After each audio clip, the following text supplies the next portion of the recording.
been an interesting couple of months in the cannabis world in Texas. We got some new laws moving through the House and the Senate, and a few things going on with me as well.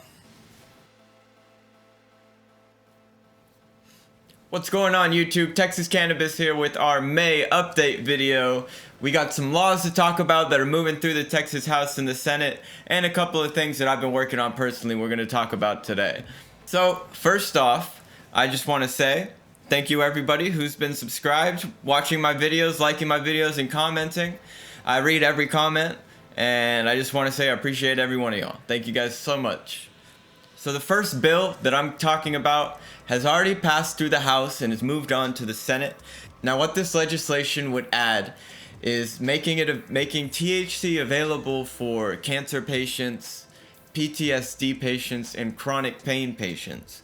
This is a huge law. If we can get this to pass through the Senate, that would open up basically medical marijuana in very low, about 5% THC levels into Texas. And that is the first step in opening the floodgates into getting THC full-blown legalized in our state.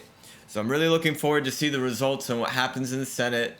Don't want to get your hopes up because, as always, just because it goes through the House does not mean that it's going to make it through the Senate. That's basically going to be the story for all of the laws or the legislation that I'm talking about here. Next up, another big one is statewide reducing penalties for carrying flower and other concentrates as such. So this would reduce the possession of 1 ounce or less to a Class C misdemeanor. And also disallowing arrests, basically making it the equivalent of a traffic ticket for possession of 1 ounce of weed. That's big. That's huge news. Now remember, this isn't a law yet, so don't feel comfortable driving around with 1 ounce of weed in your car because you will still get arrested right now. The next bit of legislation actually is applying specifically to hemp. They're still working on these laws. So, House Bill 1325 has been revised a few times since I started this YouTube channel. So if you haven't read the laws in a while, I'd suggest you just kind of skim through them and see if you can find anything new or that's changed. I'll do my best, to keep up with everything, but I'm not going to be able to get all of it. So you're going to want to keep up with that stuff yourself. So basically what they're doing is they're just adjusting things like permissible THC contents, additives, synthetics, going into like the higher institutions and how they're going to be regulating these things and how they can work with this stuff. So it's no surprise that they're going to keep working on these laws, so just stay up to date with them. Make sure that, something that was legal 6 months ago, it may be illegal now. I don't think there's anything like that, but it never hurts to check just in case.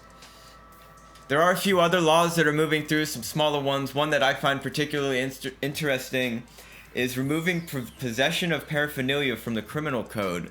So all of those tickets that people will get for like a cop suspecting that something could be used for smoking weed and writing you a ticket for that can't happen anymore. So if that legislation were to pass, that would be another big step for our rights as citizens of the state to be able to do what we please with our bodies, which is awesome. Awesome. And the last one I just want to touch on briefly is actually reducing penalties of concentrates and edibles from felony to a misdemeanor. This is another big one because any of you know, if as soon as you do anything with that plant, take it off the plant and put it into butter or some other substrate, it immediately becomes a felony. Maybe some of y'all didn't know that, but yes, as soon as you take the THC off the flower, it immediately becomes a felony. So those are some of the things that are just happening in the state right now. I just wanted to update everybody, let you guys know that is that. Now, moving on to the personal part of this video. I have been very busy behind the scenes. I missed April. April was my birthday month, so between that and just everything else in my life, I wasn't able to make a video last month. The business is going well. I have all of my licenses, all of my paperwork. I am kind of on hold right now, just waiting to see where the future plays out. I do have some job offers in the industry. I don't want to give anything away yet just because I'm not sure how it's going to play out, and I'm not going to announce it until it's set in stone. But just be on the lookout for some pretty cool things coming from me in the future. And again, I just want to thank everybody for tuning in and watching my videos, staying up to date with me. I'll have an update on the garden next week, possibly, maybe next month. You never know with me. It could go either way. So again, just thanks everyone, and I will talk to you guys in the next video. Feel free to leave a comment with any questions you have. Follow me on Instagram at South Texas Cannabis and on Facebook at South Texas Cannabis. Y'all have a great day. Cheers.